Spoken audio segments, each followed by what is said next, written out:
नमस्कार दोस्तों, आज हम बात करने वाले हैं पद्मनाभ मंदिर के खजाने के 10 रहस्य के बारे में। आप वीडियो में देख लीजिए क्या उससे जुड़े हुए 10 रहस्य हैं। इस दुनिया के सबसे अमीर मंदिर स्वामी पद्मनाभ मंदिर के खजाने का और उससे जुड़े हुए तमाम रहस्य। अभी हाल ही में सोमवार को कोर्ट से एक जो है उस पर वो जो आया है फैसला आया है, उस फैसले के बारे में बात करेंगे। सुप्रीम कोर्ट ने केरल के तिरुवनंतपुरम स्थित ऐतिहासिक श्री पद्मनाभ स्वामी मंदिर के प्रबंधन एवं प्रशासन में त्रावणकोर के पूर्ववर्ती शाही परिवार के अधिकार को सोमवार को बरकरार रखा। न्यायमूर्ति उदय रमेश ललित की अध्यक्षता वाली 2 सदस्यीय खंडपीठ ने केरल उच्च न्यायालय के 2011 के फैसले के खिलाफ त्रावणकोर रॉयल परिवार की अपील मंजूर कर ली। शाही परिवार ने केरल उच्च न्यायालय के फैसले को चुनौती दी थी। और जानते हैं मंदिर के खजाने से जुड़े हुए 10 रहस्य आपको बताते हैं। अनुमानित 50,000 करोड़ का खजाना। सन 2011 में इसका खुलासा हुआ। दक्षिण भारत के पद्मनाभ मंदिर में छिपा था 50,000 करोड़ का खजाना, जिसे गिनने में आधुनिक मशीनें और कई लोगों की टीमें लगाई गई। त्रावणकोर के महाराजा का खजाना। 2011 में कैग की निगरानी में पद्मनाभ स्वामी मंदिर से करीब 1 लाख करोड़ रुपए मूल्य का खजाना निकाला गया था। यह खजाना त्रावणकोर के महाराजा का बताया जा रहा है। तहखाने को खोलने की मनाही है। तहखाने से पाए गए खजाने में से कुछ तहखाने को खोलकर देखने की मनाही थी, क्योंकि मंदिर प्रशासन और भक्तजनों को किसी अनहोनी घटना और अशुभ होने का डर था। विष्णु के मंदिर में रखा है खजाना। पद्मनाभ स्वामी मंदिर केरल के तिरुवनंतपुरम में मौजूद भगवान विष्णु का प्रसिद्ध मंदिर है, लेकिन यहाँ से अपार मात्रा में लक्ष्मी की प्राप्ति हुई थी। भारत के प्रमुख वैष्णव मंदिरों में शामिल ऐतिहासिक मंदिर तिरुवनंतपुरम के पर्यटक स्थलों में से एक है। इस मंदिर के गर्भगृह में भगवान विष्णु की विशाल मूर्ति विराजमान है, जिसे देखने के लिए रोजाना हजारों भक्त दूर दूर से यहाँ आते हैं। इस प्रतिमा में भगवान विष्णु शेषनाग पर शयन मुद्रा में विराजमान है। यहाँ लक्ष्मी जी की मूर्ति भी विराजमान है। नाग के नांग पर है नगर का नाम।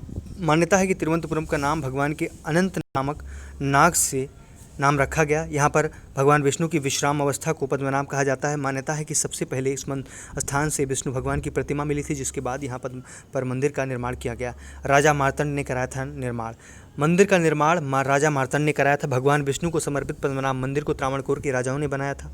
इसका जिक्र 9वीं शताब्दी के ग्रंथों में भी आता है, लेकिन मंदिर के मौजूदा स्वरूप को 18वीं शताब्दी में बनवाया गया था। 1750 में महाराज मार्तंड वर्मा ने खुद को पद्मनाभ दास बताया। इसके बाद शाही परिवार ने खुद को भगवान पद्मनाभ को समर्पित कर दिया। माना जाता है कि इसी वजह से त्रावणकोर के राजाओं ने अपनी दौलत पद्मनाभ मंदिर को सौंप दी थी। सरकार ने नहीं लिया अपने कब्जे में। त्रावणकोर के राजाओं ने 1947 तक राज्य किया। आज़ादी के बाद इसे भारत में विलय कर दिया गया, लेकिन पद्मनाभ स्वामी मंदिर को सरकार ने अपने कब्जे में नहीं लिया। इससे त्रावणकोर के शाही परिवार के पास ही रहने दिया। तब से पद्मनाभ स्वामी मंदिर का कामकाज शाही परिवार के अधीन एक प्राइवेट ट्रस्ट चलाता है। कैसा है मंदिर? मंदिर में एक स्वर्ण स्तंभ भी बना हुआ है, जो मंदिर की खूबसूरती में इजाफा करता है। मंदिर की गलियारे में एक अनेक स्तंभ बनाए गए हैं, जिन पर सुंदर नक्काशी की गई है, जो इसकी भव्यता में 4 चांद लगा देती है। मंदिर में प्रवेश के लिए पुरुषों को धोती और महिलाओं को साड़ी पहनना अनिवार्य है।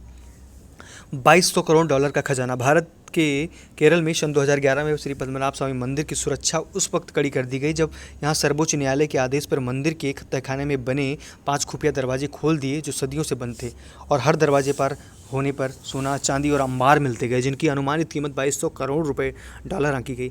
चैम्बर बी। लेकिन जब वो आखिरी चैम्बर बी पर पहुंचे तो उसे खोलने में नाकाम हो गए। वहाँ 3 दरवाजे हैं। पहला दरवाज़ा लोहे की छड़ों से बना हुआ दरवाज़ा है, दूसरा लकड़ी से बना है, एक भारी दरवाज़ा है, और अंतिम दरवाज़ा लोहे का बना हुआ बड़ा ही मजबूत दरवाज़ा है, जो बंद है और उसे खोला नहीं जा सकता, क्योंकि उस पर लोहे के 2 नाग बने हुए हैं और वहाँ चेतावनी लिखी है कि इसे खोला गया तो अंजाम बहुत बुरा होगा।